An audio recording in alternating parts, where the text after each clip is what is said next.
O tema de hoje, ele é um tema recorrente, que é como fazer para estabelecer uma rotina de meditação. Então, é uma boa pergunta, né? Como fazer para estabelecer uma rotina? Daí eu separei alguns tópicos a respeito e eu gostaria de começar falando um pouco sobre a minha experiência no início da prática de meditação, né? Então, quando eu comecei a praticar, na época, eu fazia faculdade e estagiava. Então é simples, eu tinha um planejamento na minha cabeça sobre como deveria ser a meditação e o que fazer para aquilo acontecer, mas na hora marcada tinha alguma coisa que me prendia e eu sempre acabava postergando a prática, né? E às vezes eu sentava 5 minutos, 10 minutos, mas aquilo não se sustentava de forma nenhuma. Outra coisa também que acontecia é que eu me sentia um pouco inseguro, porque eram muitas instruções de meditação. Então tu pegava os livros de prática de meditação e cada mestre tinha uma referência de prática, né? Então eu dizia assim, bah, pô, se é isso, será que eu estou fazendo certo ou não estou? Eu também faltava um pouco de referência de livros sobre a prática, né, de meditação. Eu não sabia se a instrução era uma instrução adequada para eu fazer, se era básica, se era avançada. Mas ao mesmo tempo eu tinha uma sensação de que eu deveria seguir praticando, tá? Então eu chegava a praticar por conta própria quando dava e do jeito que dava. E até aconteceu um episódio interessante que foi eu machuquei a lombar. Teve uma hora que eu disse, olha, eu vou praticar essa tal de meditação. E eu forcei a barra, né? Então eu comecei a me forçar por disciplina a sentar 40 minutos por dia. Só que eu fazia aquilo no feeling, eu fazia aquilo de maneira intuitiva. Eu não tinha alguém que pudesse pegar na minha mão para dar um toque como fazer, né? Então chegou um momento que eu passei do limite do meu corpo, eu não estava respeitando de forma nenhuma. Eu tinha uma almofada improvisada para sentar e aquilo acabou machucando a lombar. Então chegou um momento que eu disse, olha, eu acho que o pouco que eu comecei a praticar aqui ajuda. Seria interessante que eu pudesse então seguir com esse tipo de prática. Então é natural, pessoal, no meio da correria de faculdade, de estágio, de projeto e assim por diante, o único horário que eu tinha é o horário do sábado. Então, quase que religiosamente, aos sábados, de 15h30, no SEB Recife, que na época era na Sala dos Aflitos, em frente ao Estádio do Náutico, né? Eu ia para lá para meditar 15 minutos. E esses 15 minutos eles eram para mim cruciais, assim. Eu entendia que manter aqueles 15 minutos era o que eu poderia fazer, já que eu, como eu falei, estagiava, fazia faculdade, então eu chegava cansado em casa. Eu pegava 2 ônibus para ir para casa, da faculdade para casa, né? E eu via que aqueles 15 minutos do sábado aquilo fazia diferença. Então, por um bom tempo, para ser mais exato, durante 6 meses, o único período que eu conseguia meditar eram esses 15 minutos. Quando eu ia fazer em casa, sempre aparecia uma coisa ou outra, ou eu estava cansado, ou simplesmente estava entediado, ou eu ficava inventando desculpa para não meditar, e aquilo se postergava, tá? Então acho que seria interessante começar por aí, ou seja, a minha experiência de como a coisa se deu para poder então entrar mais a fundo sobre esse tema, tá? De como estabelecer uma rotina de prática de meditação. Então vamos lá. Eu listei aqui o que eu chamei de fatores de turbulência. Por que eu chamei dessa forma? Porque quando um avião está em voo, Tem hora que ele tem umas certas turbulências e a pessoa fica insegura sobre o que é que vai acontecer. Então, o primeiro fator de turbulência que pode acontecer na meditação, ou seja, que pode te deixar inseguro para meditar, é que como a gente está muito ocupado no dia a dia, esse ocupado no dia a dia geralmente está com um limite de velocidade acima daquilo que a gente de fato deveria estar. Por exemplo, se a gente deixar a nossa mente ela sair saltitando de um lado para o outro, procurando coisas para se ocupar. Então isso é algo a ser refletido, tá? Eu não estou dizendo que é para abandonar tudo, não é isso.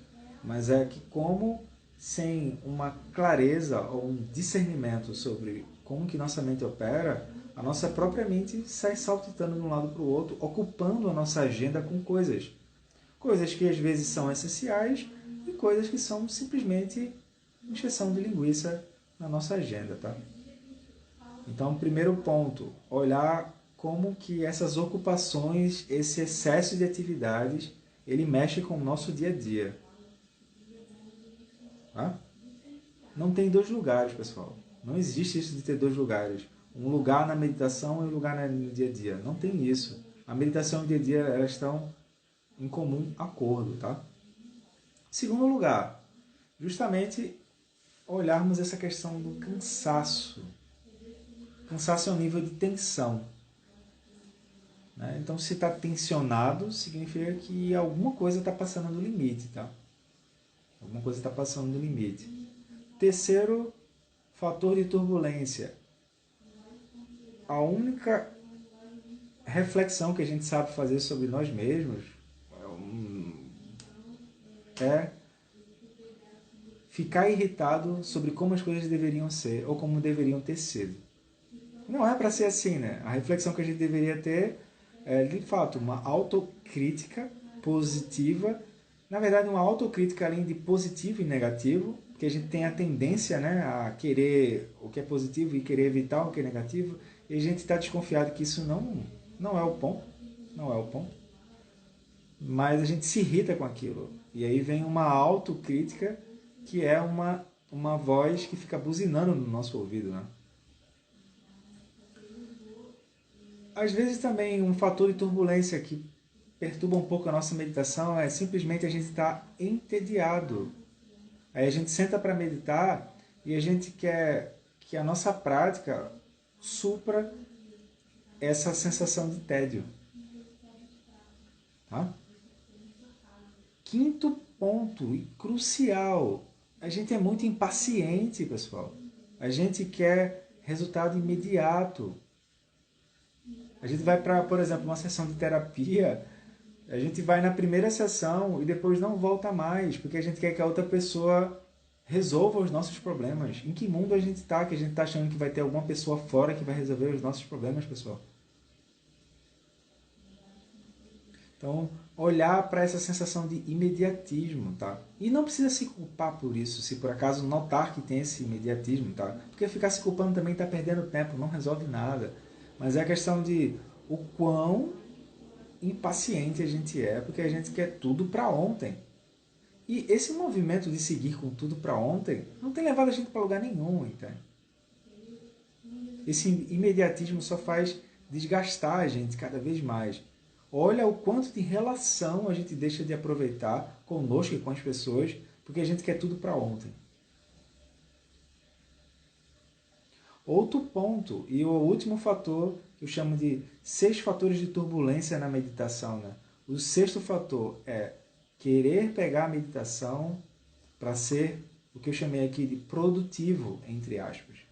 A pessoa começa a meditar e ela fica assim, minha meditação está indo bem. Aí ela se alegra. Aí daqui a pouco ela diz assim, minha meditação está indo mal. Aí ela fica para baixo. Mas espera aí, qual é o critério que você está usando para você descrever que a sua prática está indo bem ou mal? É alguma ideia da sua cabeça? Ou você trocou a prática de meditação por uma planilha imaginária onde você está medindo o seu avanço? Esse avanço está lhe levando para onde? Tá? Então, querer ser produtivo na prática vai gerar um fator de turbulência, entende?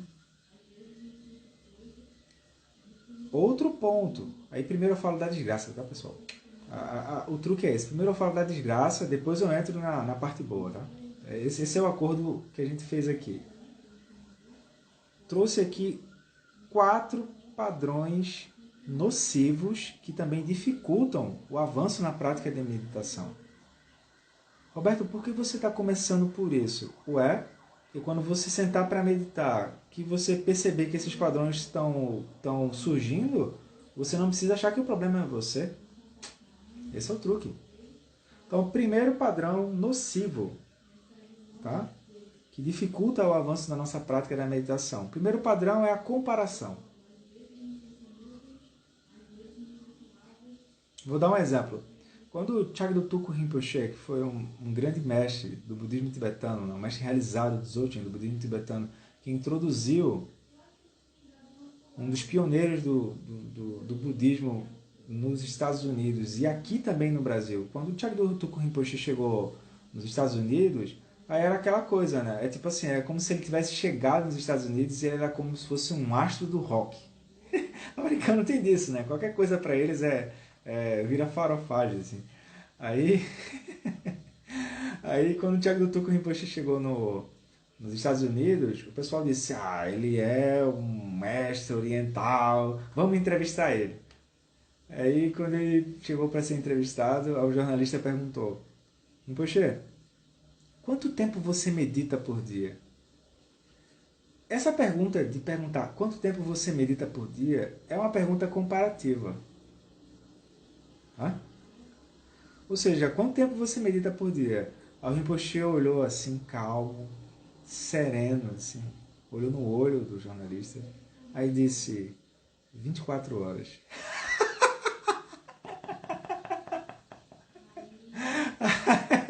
Aí o jornalista ficou com a cara assim, tipo, isso não é pra mim. Eu não tenho condições de praticar 24 horas de meditação por dia, né? Aí o Rinpoche disse assim, calma. 24 horas significa que não adianta você meditar 1 hora de prática de meditação formal e nas outras 23 horas a sua mente ficar saltitando.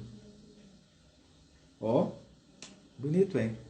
Então, primeiro ponto, padrão nocivo que dificulta a meditação é querer sentar para meditar se comparando com outra pessoa, com uma pessoa que a gente admira, com outra pessoa do nosso grupo de meditação. Será que eu estou começando, eu estou perdendo? Será que o grupo está mais avançado? E agora? E não sei o quê. E a gente esquece que tem que sentar a bunda na almofada e começar a meditar. E desse silêncio é que a gente vai começar a se comunicar. Então, o primeiro padrão nocivo é a comparação. Se a gente tiver que se comparar, pessoal, é só o seguinte, se o que a gente está fazendo na prática está de acordo com algum texto de prática e se a gente está avançando em relação a isso. Só. Esse é o ponto, entende? Porque é simples. Por que a gente vai se comparar a outras pessoas e assim por diante, se está todo mundo na mesma tempestade, entende? O barco pode mudar um pouco, né? Alguns barcos são com verniz, outros são madeira pura e por aí vai. Mas outros têm óleo de peroba, né? Tipo eu, assim. Mas a tempestade é a mesma, entende? Então, se for para olhar como que a prática está, é lembrar do caminho da liberação, ficar se comparando, porque o Valdir Cledson ou Dulcineia meditam 40 minutos e eu só medito 10. E daí? É sério, e daí? E daí? Entende? Às vezes a gente esquece de que antes de começar a correr, a andar, a gente levantava, quer dizer, primeiro a gente engatinhava, né? A gente engatinhava, depois tombava um pouco, depois engateava e ficava um pouco em pé, aí anda, aí tem uma sensação de susto, né? Porque a pessoa não tem ainda domínio da coordenação motora e vai andando, pessoal. É só isso. Na prática de meditação também, pessoal. Na prática de meditação, quando a gente senta, imagina que a gente está nascendo na meditação, está sendo nutrido na meditação, tá? Está engateando naquilo. E para que tanta pressa? Por que tanta pressa? Pressa e agressividade andam juntas, entende? Então, primeiro padrão nocivo, comparação. Não vai ajudar de forma nenhuma ficar se comparando, tá? Sempre vai ter um tibetano ou um japa que são do budismo que vão fazer melhor. Então, esqueça essa coisa de se comparar na meditação. Segundo padrão nocivo, assim. Esse é o pior que tem, assim. Que é achar que a prática vai ser perfeita. Pessoal, a gente ainda tem uma tendência infantil de achar que as coisas que a gente vai fazer vão andar de uma maneira perfeita. Isso não é uma coisa de um ou de outro, tá? Todo mundo cai nessa, assim. A pessoa fica avaliando a própria prática e fica querendo uma perfeição daquilo. Quando, na verdade, o ponto é o quanto de discernimento aquilo está proporcionando. Por exemplo, uma criança de 6 a 8 anos, quando ela está jogando xadrez e ela está se tornando vitoriosa, ela tem medo de falar ou de jogar com pessoas que estão mais à frente dela. Porque ela tem medo de descobrir que a jogada dela não é tão perfeita. Então, às vezes, a gente perde muito tempo, mas muito tempo mesmo, porque a gente fica descobrindo ou tentando descobrir uma jogada perfeita na nossa meditação, quando, na verdade, tudo que a gente deveria fazer é pedir ajuda. É sério, assim. A gente iria poupar muito tempo. Não sei se a gente percebeu que o nosso bem mais precioso é o tempo, né? O resto vem e vai. Mas o tempo é precioso. Ou seja, quando a gente senta para meditar, a gente cai numa armadilha que é a minha meditação precisa ser perfeita. Eu não lembro em nenhum texto do Dharma que eu tive acesso, nesses 10 anos aí de budismo, falando que a prática vai ser perfeita. O que eu lembro é de, por exemplo, um tal de Vidyadhara Chögyam Trungpa dizendo assim, pneu furado faz parte da viagem. Tá? Então, uma coisa que a gente deveria entender com cuidado é que quando a gente traça o que diabos seria a perfeição, por uma questão de samsara, já tem a imperfeição dentro, tá? É geminado. Então, primeiro padrão nocivo, que não vai ajudar de forma nenhuma comparação. Segundo, tentar buscar uma perfeição. Não vai. Terceiro, legitimação. O que é que eu chamei de legitimação? É mais ou menos assim. A pessoa ela vai meditar e errado ela não está. Mas está mais ou menos essa meditação que é assim, ó. Ela senta para meditar e ela acha que aquilo é tipo uma academia. Então, mais ou menos assim, eu vou começar a malhar tríceps em casa. Aí, ou seja, ela quer sentar para meditar, para provar para ela que ela é capaz de meditar. É diferente, por exemplo, eu tentar malhar em casa para dizer o quê? Bom, se minha saúde melhora, todas as outras regiões da minha vida melhoram, pessoal. Saúde e tempo são coisas que a gente não consegue comprar. A gente trabalha com tratamento para a saúde, prevenção de doenças, mas a saúde eu não consigo comprar. A pessoa vai ali na farmácia, na drogazil, me dê aí 30 ml de saúde. Não é assim. Então, ó, legitimação. A pessoa quer sentar para meditar e ela quer dizer assim, eu quero provar para mim que eu consigo meditar.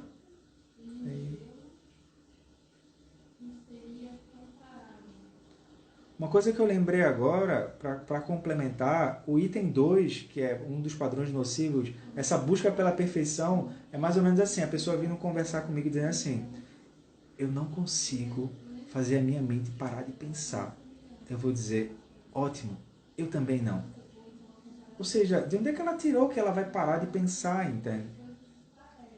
Aí, como ela tem muita informação disponível, mas ela não sabe ainda peneirar, garimpar as informações, ela vai ficar presa, vai gerar insatisfação, vai gerar sofrimento para ela, quando na verdade a meditação não é para isso. A meditação, ela serve para nos dar dignidade, pessoal. A gente entender quem de fato a gente é. Quarto padrão nocivo, se sentir tacanho ou tacanha, que é o quê? Tem uma hora que a pessoa vai sentar para meditar, ou então ela nem consegue chegar nesse lugar ainda de sentar para meditar, mas ela aspira. Eu gostaria de meditar, eu gostaria de meditar. Aí tem uma hora que ela diz assim, chega, eu não consigo. Como eu não consigo, portanto, a meditação não é para mim. Aí ela começa a contar histórias para ela, se colocando para baixo, entende? Ou seja, ela começa a se fixar em uma negatividade que não é a meditação que está produzindo essa negatividade. Essa negatividade já está lá. A meditação ela funciona mais como um desentupidor, entende? Um aspirador de pó que vai lá puxar a sujeira. A meditação é isso. A gente não vai criar coisas novas com a meditação. Não vai. Não vai.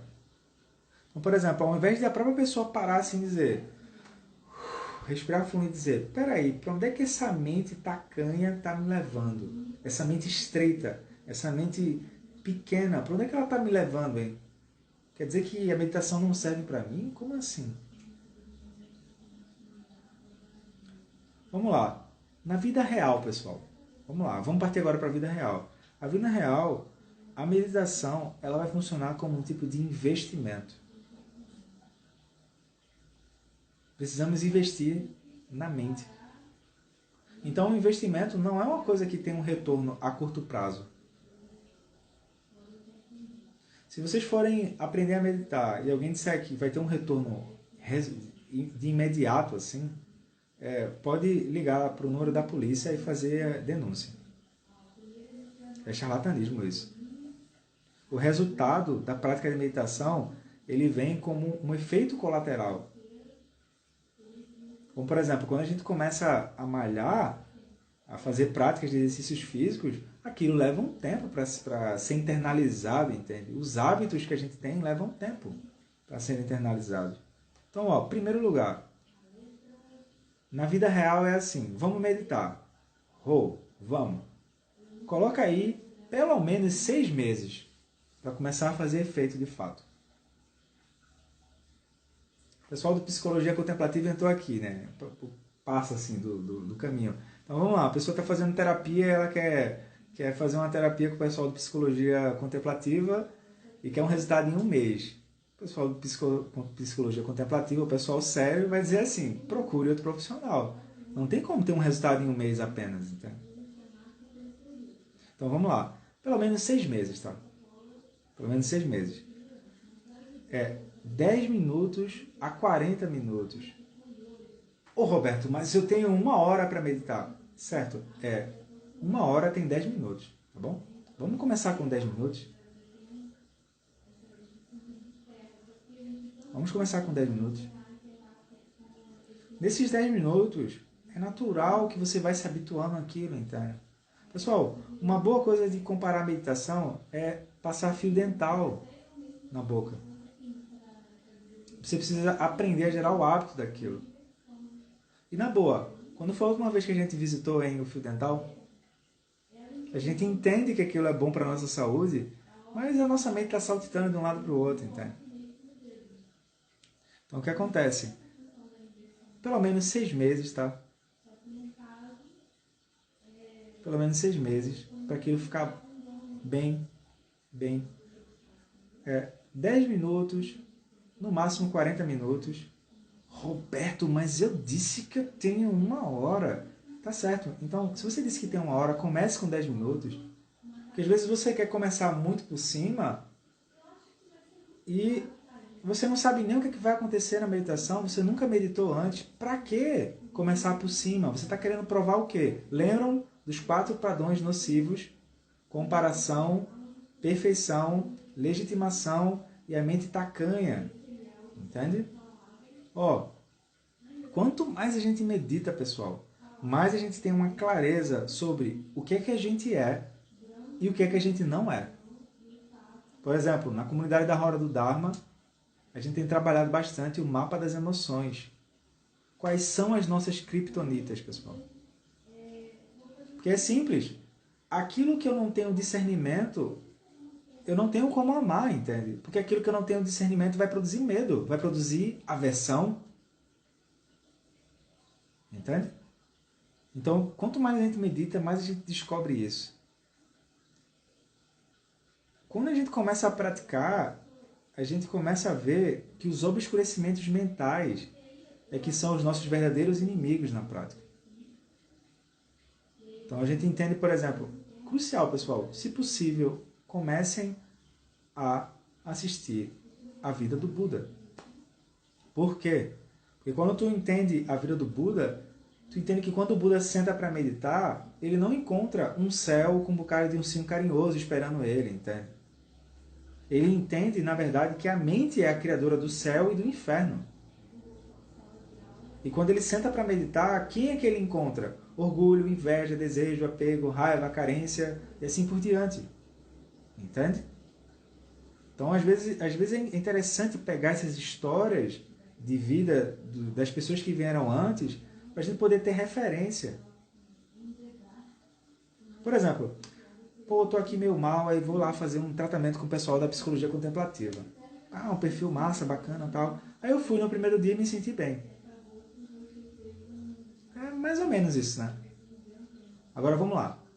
Eu fui no primeiro dia, aí eu encontrei com um tal de Alexandre Vieira. Rapaz, ó, ele foi lá, me explicou qual é a linha de terapia que ele usa, o que é que ele faz, o que é que ele não faz, qual a origem, como que vai ser a abordagem, como que esse processo terapêutico implica na minha vida. E eu me senti mais seguro ou mais segura por ter isso traçado, entende?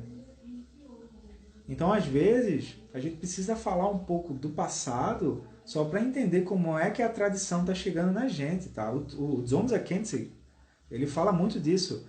O modelo da xícara de chá pode ser diferente, mas o chá é o mesmo. Vamos até tomar um chá de camomila depois daqui, né, pessoal? Vamos marcar aí para tomar.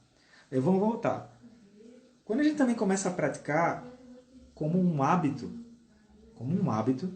a gente começa a avançar e é natural que a gente queira expandir o nosso coração, ao invés de querer seguir como reféns dos padrões nocivos e das tendências habituais, né? As energias de hábito, o karma.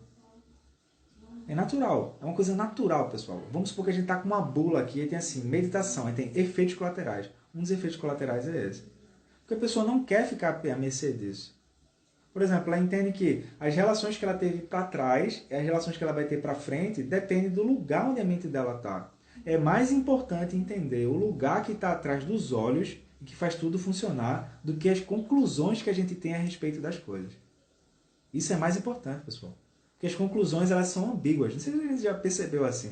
A gente fala uma coisa que a gente diz pra gente, que a gente depois diz, misericórdia, eu falei isso mesmo, foi. Nem eu sei o que é que eu estava falando. É isso, entende?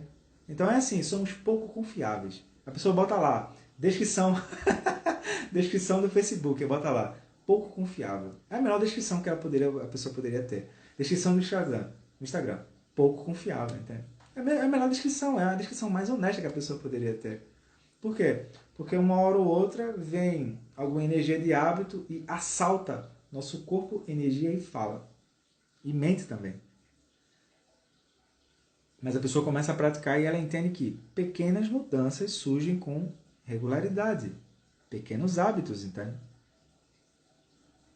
Então, meditar, pessoal, é como passar fio dental. Entende? Meditar é como passar fio dental. A sujeira está lá, mas quanto mais consciente do que tu está fazendo no processo, mais tu consegue manter saúde. Porque nossa condição natural é saúde. Entende? Esse é o ponto. Então, por exemplo, no Procon da Roda do Dharma, tem uma queixa que é top, assim. Vai até sair no Reclama Aqui, tá? Se continuar.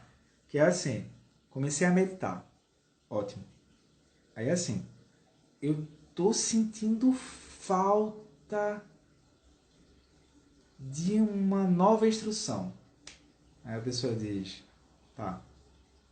Ou então assim, a minha meditação seria muito melhor se eu tivesse muito mais tempo do que eu me propus a colocar. Gente, vocês percebem uma coisa sutil nas duas descrições, que é, de novo, a mente tacanha, que é a sensação de pobreza. E é natural que isso vai acontecer com todo mundo, tá? Natural, assim. Isso vai acontecer com todo mundo. Mas vocês entendem a sensação de pobreza que tem nessas duas afirmações. A primeira é assim: a gente nem está dando tempo da semente búdica florescer, né? A gente já quer assim, eu acho que seria que tem uma outra, né? Ou então assim, eu acho que, bom, se eu tivesse mais tempo do que aqueles 15 minutos, com certeza iria... É isso, entende? Nossa mente vai oscilar nesse pêndulo emocional. Mas na verdade isso é a mente da pobreza que veio dessa forma.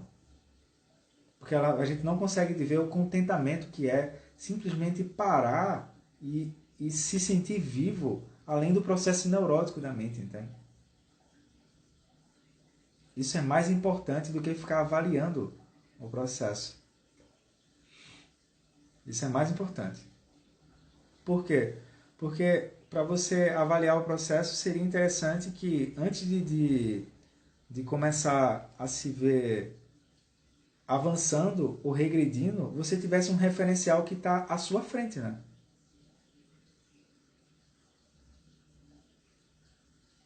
Esse é o ponto. Então vamos lá. Até agora eu só falei da desgraça, tá? Na verdade não é, pessoal. Eu só falei dos enroscos. Ou seja, coisas que eu fui anotando e eu via que todo mundo se lascava no mesmo lugar. Então eu só fiz organizar isso e trazer para vocês. Agora vamos para a parte boa, né? Vamos respirar. Vamos para a parte boa, que é o seguinte. Vamos construir uma rotina saudável e estável de meditação. Então agora a gente já está alertado, né? Que os padrões nocivos e os fatores de turbulência não são referenciais seguros para saber se a gente está avançando ou não na prática. Não são. Então, em primeiro lugar, constância. Constância é mais importante do que a quantidade de horas. Às vezes a gente quer ser um pouco o Usain Bolt do budismo, né? Ou da meditação, assim. Pá, muitas horas, muitas horas, muitas horas. Mas aí vem Dudjom Rinpoche e diz assim: a meditação, ou a prática regular, é como gotas de chuva. Aparentemente, se você olhar cada gota de chuva de modo isolado, uma gota de chuva não tem poder de nada. Mas você já viu o que é que a chuva é capaz de fazer? Ou o que é que uma tempestade é capaz de fazer? De novo, pessoal, nosso maior problema para praticar é que a gente quer um imediatismo em tudo. Então, em primeiro lugar, constância. Sempre falo lá na comunidade da Roda do Dharma. Pessoal, é melhor praticar todo dia 15 minutos do que pegar um domingo inteiro e praticar 3 horas. É sério. É sério. Ai, Roberto, eu não tenho 15 minutos por dia. Tá certo, você tem 10 minutos. Ai, Roberto, eu não tenho 10 minutos. Mentira, tem. Você pode botar o despertador para acordar um pouquinho antes, ou você pode ir dormir um pouquinho depois.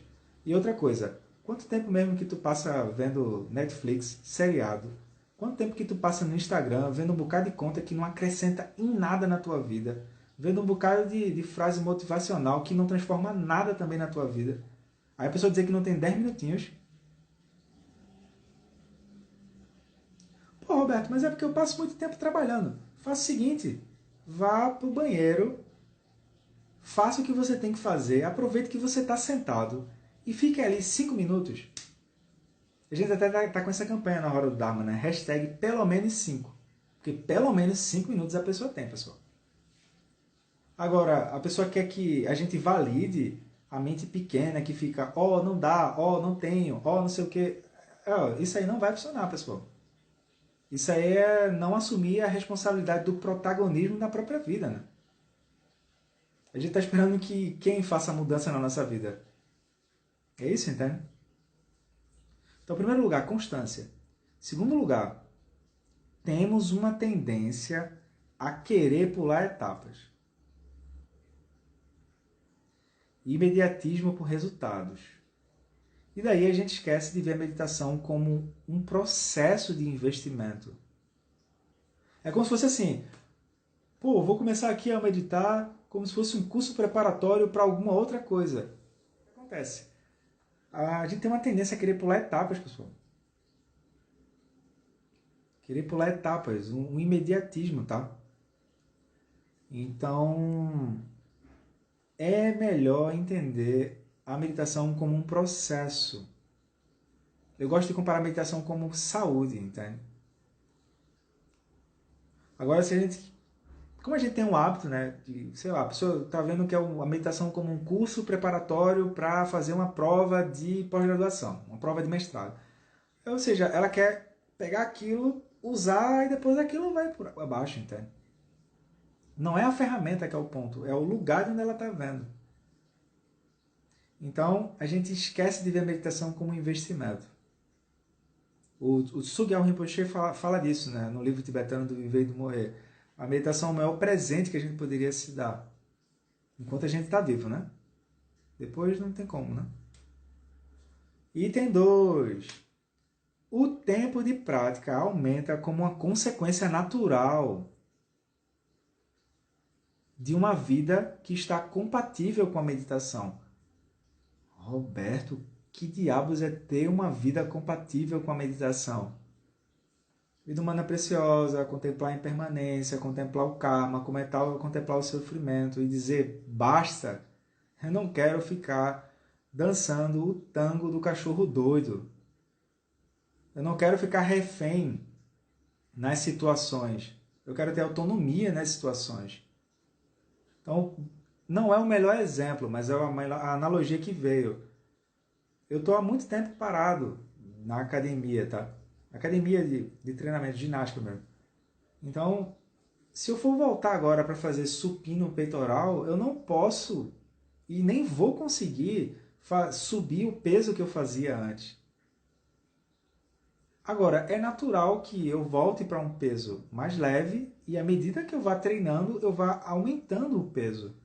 Faz isso também, pessoal. Aumentar a carga de meditação significa que tu vai entrar mais a fundo no processo. É melhor que isso venha como uma coisa natural, não força, entende? Por exemplo, a recomendação que a gente tem é faça práticas curtas e regulares, sequências, né? 15 minutos, depois 5 minutos de descanso, depois 15 minutos, depois 5 minutos de descanso. É melhor, entende? Leva um tempo para a gente se adaptar à prática de meditação. Isso até é uma recomendação do Longchenpa. Outro ponto, descubra qual o melhor turno para você. Aí isso é experimental. Por exemplo, para mim, eu me sinto mais confortável fazendo prática de manhã. Por quê? Porque durante o dia é trabalho, tem coisa para resolver, por aí vai. Eu chego de noite, eu estou cansado. Só o bagaço da laranja, entende? Então, eu faço prática de manhã, cedo. Também me ajuda bastante fazer prática em jejum. Eu tomo apenas um copo d'água, faço as necessidades, tá? Às vezes tomo também um banho frio, um banho gelado para despertar e vou meditar. Então, para mim, funciona dessa forma. Tá? Tanto é que agora na Hora do Dharma, na comunidade da Hora do Dharma, a gente tem justamente um horário de meditação que a gente carinhosamente chama de meditação da madrugada, que é de 5h30 às 6. Por quê? Porque deu 6 horas, todo mundo sabe, né, pessoal? Deu 6 horas, aí tem. Vai preparar café, vai preparar a roupa que vai trabalhar. Mas vocês entendem assim que esse hábito vai deixar os meninos na escola, né? Mas esse hábito de meditar é uma coisa que você vai cultivar com o tempo. Tá? Então vejam aí com vocês qual o melhor horário. Tá? Se é pela manhã, se é pela tarde, se é pela noite. Às vezes também pode acontecer de vocês começarem a improvisar. Por exemplo, esse meu horário, que é o horário que eu mantenho até hoje, eu disse assim, bom, eu preciso começar. Qual o horário que eu tenho? Aí, bom, eu posso acordar um pouco antes e separar um horário pequeno para começar. Naturalmente, tinha dia que aquilo funcionava, tinha dia que aquilo não funcionava, e por uma questão de precaução eu deixo o despertador 5 minutos antes daquele horário. Mas tem dias que não precisa de despertador, entende? O próprio corpo vai entendendo aquilo e aquilo vai. Então, essa parte de qual o melhor turno é totalmente experimental, tá? Então, fica uma sugestão. Descubra qual o melhor turno. É melhor praticar em jejum ou com alimentos? Veja também o que é bom para você. Agora, por exemplo, a gente não vai fazer o quê? A gente não vai praticar uma meditação depois de comer feijoada do Arthur aqui no Mercado da Madalena, né, pessoal? Aí a pessoa vai praticar a meditação, ao invés de ela praticar chamata com foco nos elementos, ela pratica chamata com foco no Frei Damião. Ela tá parada assim e fica...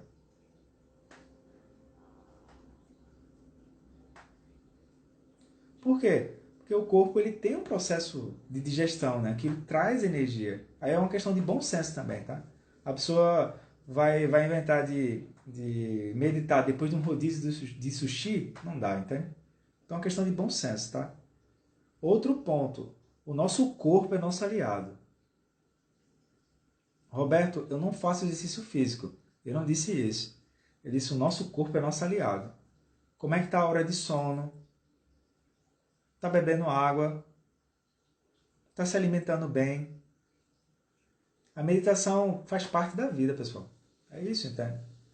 Se puder fazer exercícios de alongamento, ótimo, melhora. Mas isso não é um pré-requisito. Eu só estou falando assim que quando a gente senta para meditar, todo o contexto que vem antes e depois da meditação, ele vai ser visualizado na prática, tá?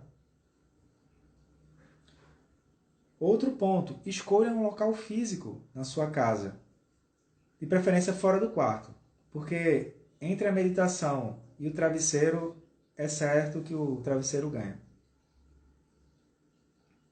E sempre que possível, medite nesse local. Por quê? Porque a gente está falando agora, a gente não está falando mais de imediatismo, pessoal, a gente está falando de hábito. E hábito é uma coisa que é assim, um dia eu passo 3 dias sem, mas no outro dia eu faço. E aos poucos a gente vai, entende? Lembra do processo, ó. Nasceu, passa um tempo parado, depois começa a engatinhar e depois começa a andar, entende? É isso, a gente às vezes pula o processo. Então, local físico. Roberto, pô, cara, eu não tenho um local que não seja meu quarto. Tudo bem. Mas ajuda se você puder separar o local. O local, se puder ser bem ventilado, se puder ser que você se sentir bem. Não precisa também de muita parafernália para meditar. Um tapetezinho de meditação, uma almofada e uma parede branca já tá bom para começar, entende? Comece onde está. Pare de ficar dando vazão a esses pensamentos neuróticos que vão sempre ficar com a mente tacanha. Mas está faltando, está faltando nada. Comece do jeito que pode, entende? E aos poucos você vai aprimorando o processo. Senão a gente fica sempre visando a terra do nunca e nunca começa a praticar. Outro ponto. As atividades do dia a dia, elas agora vão ser incluídas também como prática de meditação, tá? Só que agora eu vejo escolhas diante das situações que antes eu só via rigidez. Isso é importante também de salientar, tá?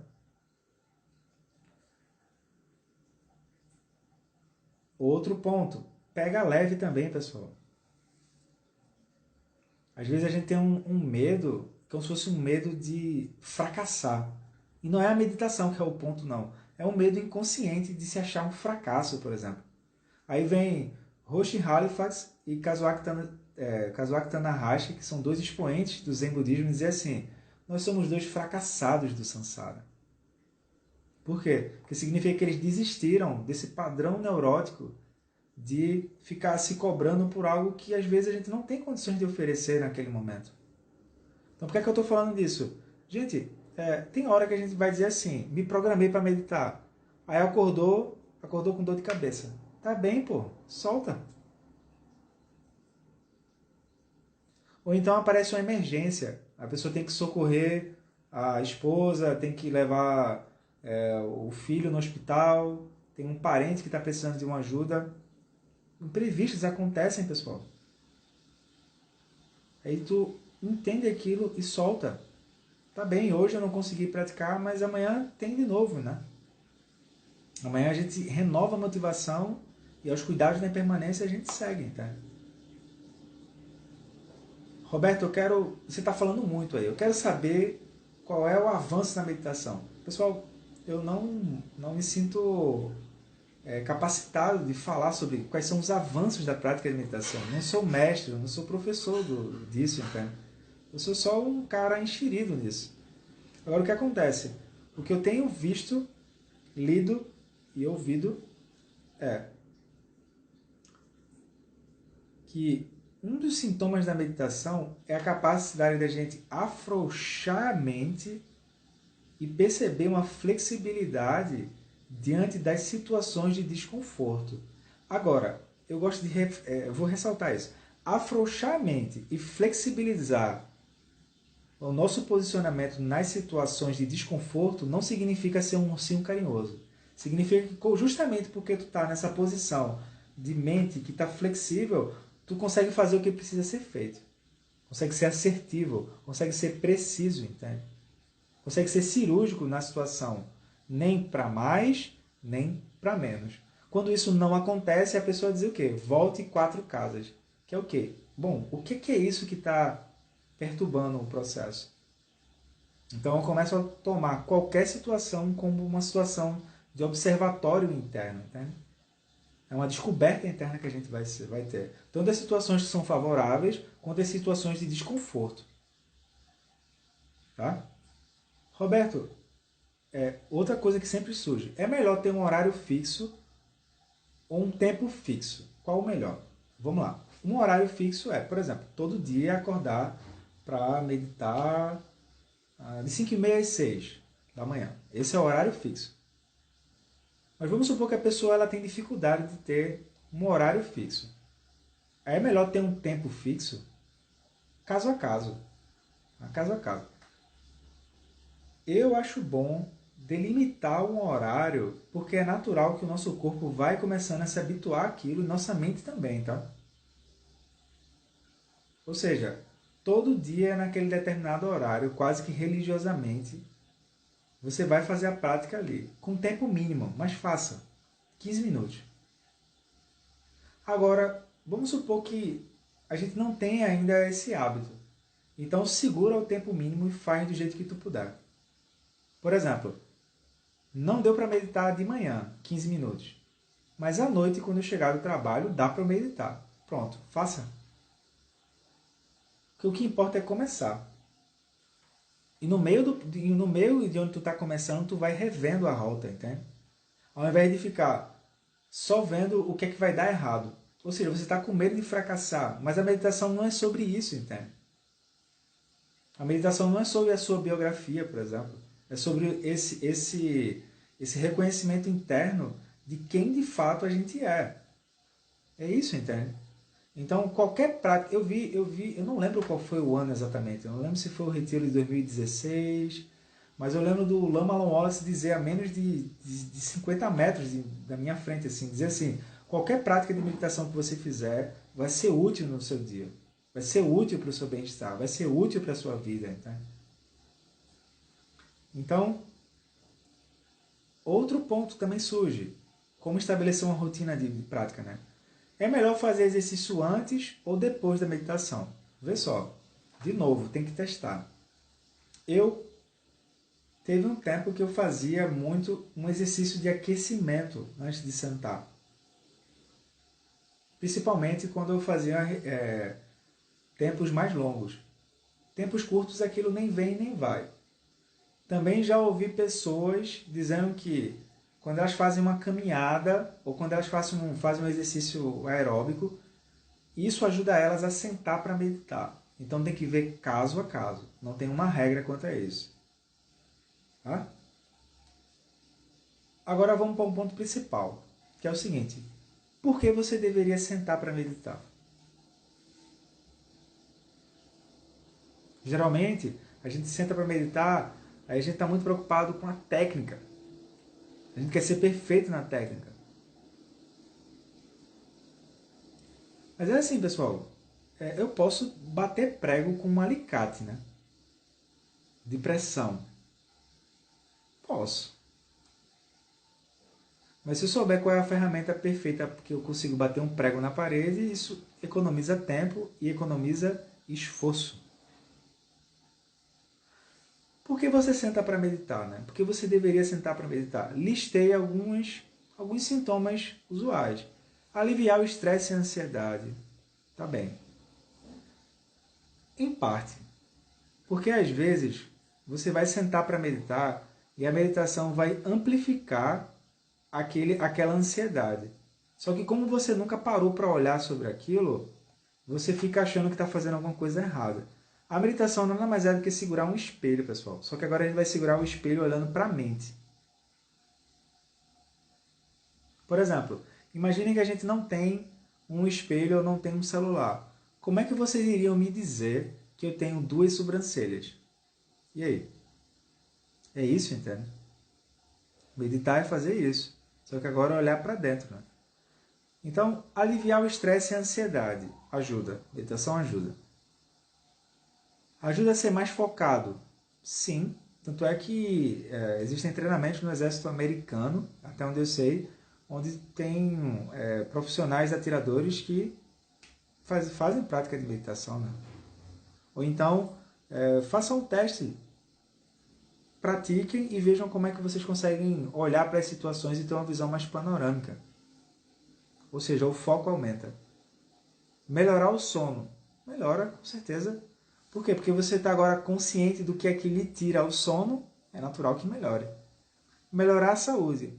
Com certeza, se o mulherio soubesse que a meditação melhora a pele, por exemplo, a Farmapele iria à falência, entende? Se tornar mais assertivo e gentil. Com certeza. Com certeza. Com certeza. Descobrir a mente e o seu potencial de compaixão em seu estado ilimitado. Essa é uma boa motivação, entende? Ou seja, quando a gente fala em motivação, qual é o coração da prática? Se não tiver um coração, não tem como andar. Se não tiver um coração, aquilo está morto, entende? Então a pessoa pode aprender 327 técnicas de meditação, tá certo? Qual é o coração daquela prática? Vê só, se a prática não tem um coração ali que está pulsando, a prática vai cair num pêndulo que ou ela vai gerar frustração ou ela vai lhe deixar entediado. Essa é a real, a prática de meditação. Agora, se a pessoa tem um coração que está pulsando naquela prática, ela sempre senta para meditar como se fosse a primeira vez. Por exemplo, quando a gente senta para meditar, a gente inspira e expira e nenhuma inspiração e expiração é igual à outra. Além do mais, os pensamentos e emoções seguem e a gente permanece vivo, entende? Então tem alguma coisa que segue além dos pensamentos e emoções. O que é isso? Ou então melhor, por que é que isso segue vivo, independente dos pensamentos e emoções, mas eu insisto teimosamente em me reificar a partir de pensamentos e emoções que vêm e que vão? Isso é uma boa pergunta. Então, para seguir, eu gostaria de deixar uma reflexão sobre a questão da meditação, que abre aspas, na meditação, quando a gente senta para meditar, a pessoa se acalma. É também mais fácil localizar aquilo que somos dentro da meditação do que dentro das coisas agitadas, estando sempre em transição. Por exemplo, você não é o seu trabalho. Você é um ser meditando. Um desafio será entender: aqui não está acontecendo nada. Ainda assim, tem energia dentro da gente. Se deixar vir, tem um brilho dentro de uma experiência simples. Essa felicidade está aí dentro. Uma felicidade autônoma, entendeu? Uma felicidade que não está dependendo de resultado. A forma de viver muda.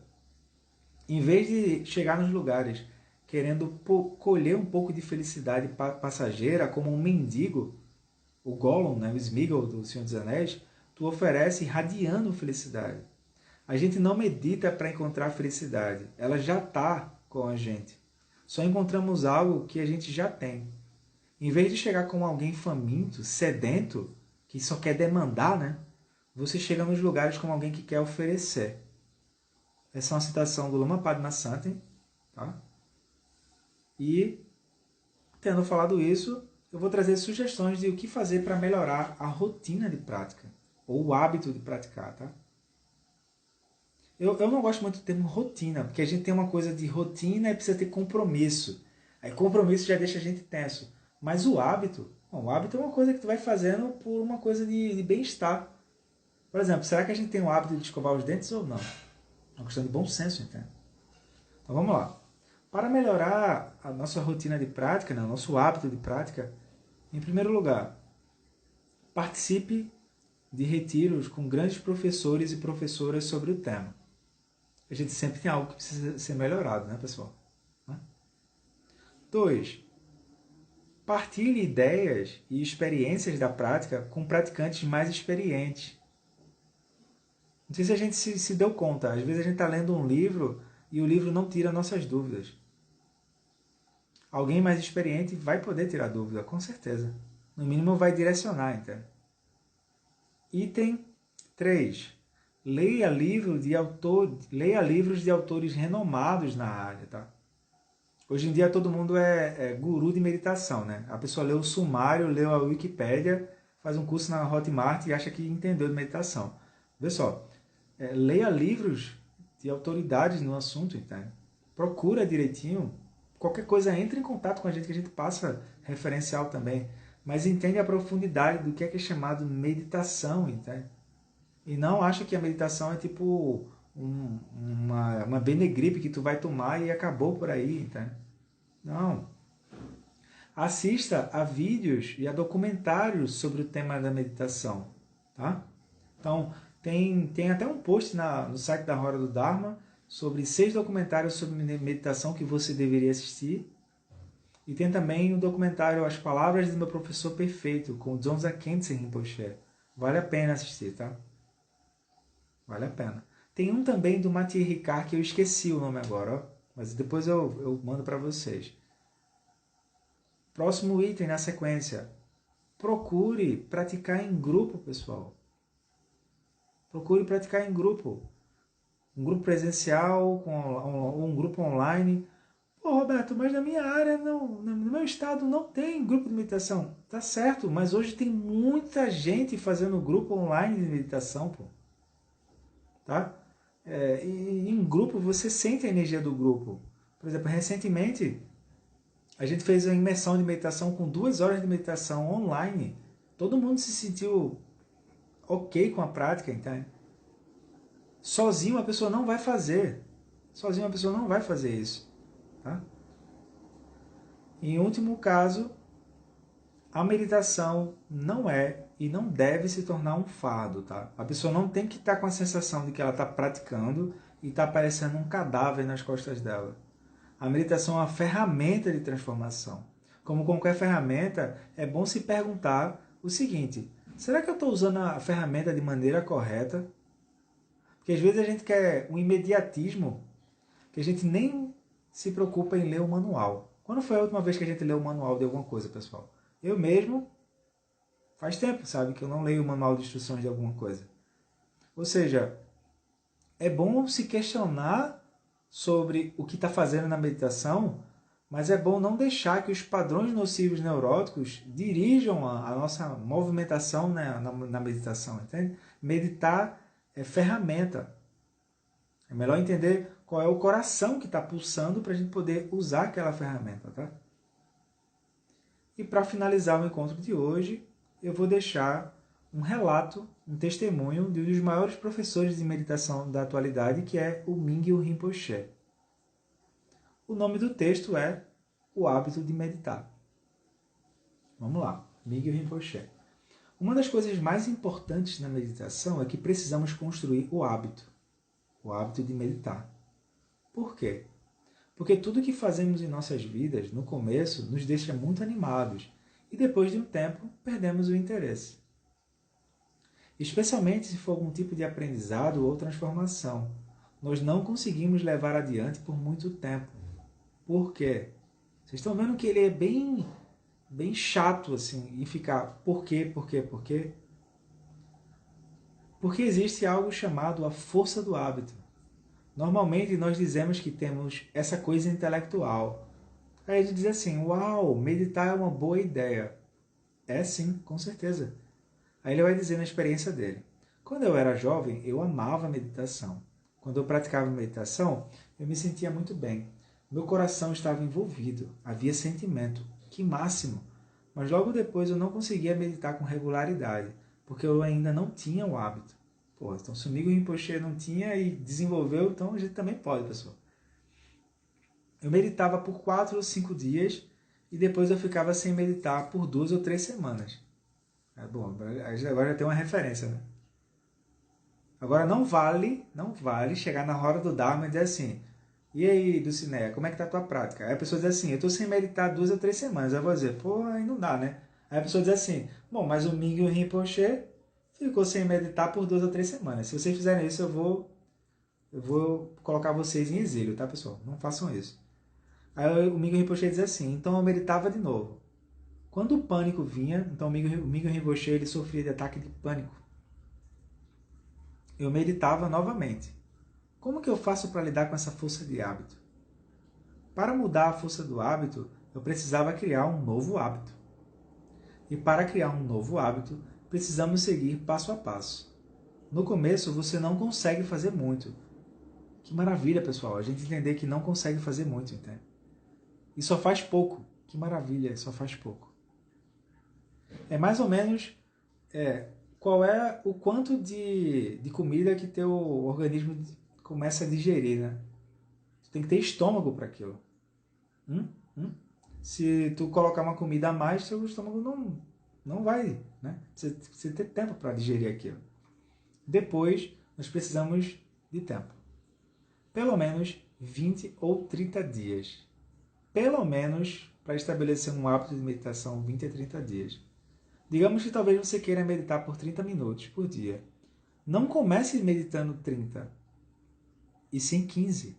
Se você quer meditar por 1 hora, comece com 20 ou talvez 30 minutos e tente pensar que, em termos de tempo, vai ser apenas por 1 mês. Não pense que é para sempre. Tente fazer isso todo dia. Mingyur Rinpoche é um professor tibetano e mestre dos ensinamentos das linhagens Kagyu e Nyingma do budismo tibetano. Ele também é autor de livros best-sellers e é supervisor da comunidade de meditação Tergar, uma rede internacional de centros de meditação budista. Então, eu fico por aqui e espero ter ajudado vocês a sanar algumas dúvidas sobre como estabelecer o hábito de meditar. E até a próxima, tá, gente?